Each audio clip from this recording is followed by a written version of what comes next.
Hello friends,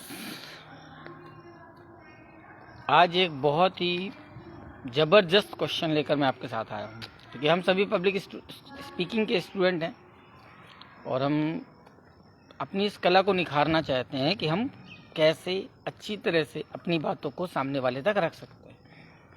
तो आज जब मैं ऑफिस आ रहा था तो उस समय एक वीडियो सुन रहा था।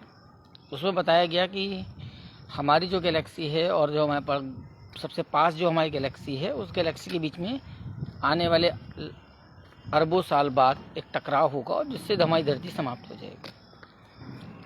तो उसमें एक चीज़ कही गई कि क्या हम भविष्य में ऐसी कोई टेक्नोलॉजी डेवलप कर पाएंगे जिसके माध्यम से हम इन दोनों गैलेक्सी से बाहर किसी और गैलेक्सी में जो सुरक्षित हो वहाँ मानवीय सभ्यता को ले जा सकें और मानव सभ्यता को जीवित रख सकें। फिर बात आई, जब सभ्यता की बात हो रही है तो हमारी एक ऑलरेडी पौराणिक सभ्यता है जो भारतीय ज्ञान परंपरा पर आधारित है और उस सभ्यता में हमने देखा है या हमने सीरियल्स के माध्यम से देखा है कि मनुष्य जो है वो अंतरिक्ष में भ्रमण करता है और एक लोक से दूसरे लोक तक जा सकता है। ऐसी एक परंपरा हमारे यहाँ है, ऐसा ज्ञान हमारे यहाँ है। अभी आपने एक सर्टिफिकेट दिखा होगा जिस पे मैं एक शॉर्ट टर्म कोर्स को अटेंड करके आया भारतीय ज्ञान परंपरा के ऊपर। वहाँ से भी थोड़ा इसका इम्पैक्ट मुझे दिमाग में आया कि हमारे पास है कि ऐसी परंपरा थी या ऐसा ज्ञान था, क्योंकि हमारा शरीर 5 तत्वों से मिलकर बना है और ये ब्रह्मांड भी 5 तत्वों से मिलकर बना है, कि आप और हम दोनों लोग जानते हैं। तो अगर हम अपने 5 तत्वों को जागृत कर लेते हैं या उन पे काम करते हैं या अध्यात्म में काम करते हैं तो हम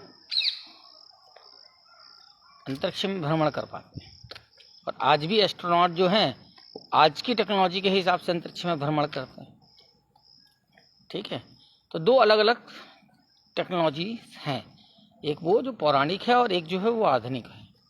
अब उस जो वीडियो था उसमें जो कहानी बताई गई या जो चीज़ बताई गई जो फैक्ट, मैं ये मानता हूँ कि वो फैक्ट पे आधारित थी। तो अगर ऐसा है तो एक सवाल जागृत होता है, एक सवाल पैदा होता है मेरे मन में।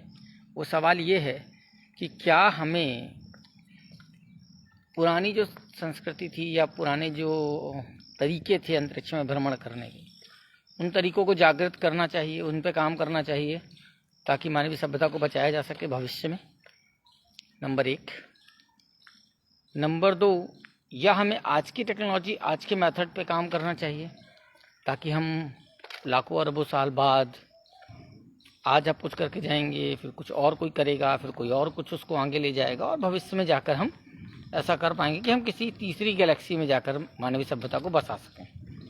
ये दूसरा क्वेश्चन। तीसरा क्वेश्चन ये राइज होता है कि हम क्या इन दोनों को लेकर साथ में चल सकते हैं। कुछ लोग पौराणिक को लेकर चलें, कुछ लोग आधुनिक को लेकर चलें और जिस किसी भी माध्यम से हम मानवीय सभ्यता को बचा सकें वो हम बचा लें।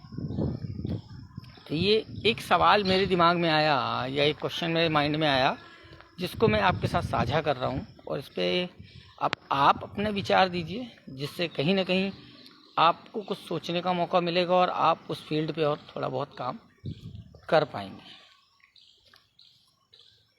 तो आज के लिए हम इतनी ही बात करते हैं क्योंकि अब मेरा कुछ और स्टाफ भी आ चुका है, तो अब हम जाएंगे ऑफिस में, ऑफिस का काम करेंगे। और ये एक हिंट था आपके लिए, मैंने एक विचार देखा था, उस विचार के आधार पर मैं आपसे एक सवाल, आपके सामने 3 सवाल रख रहा हूँ कि हमें पौराणिक ज्ञान पे काम करना चाहिए या आधुनिक ज्ञान पे काम करना चाहिए या दोनों पे पैरेलल काम करके मानवीय सभ्यता को बचाने की तरफ बढ़ना चाहिए। तो अब कल मिलेंगे नए वीडियो के साथ। Bye bye.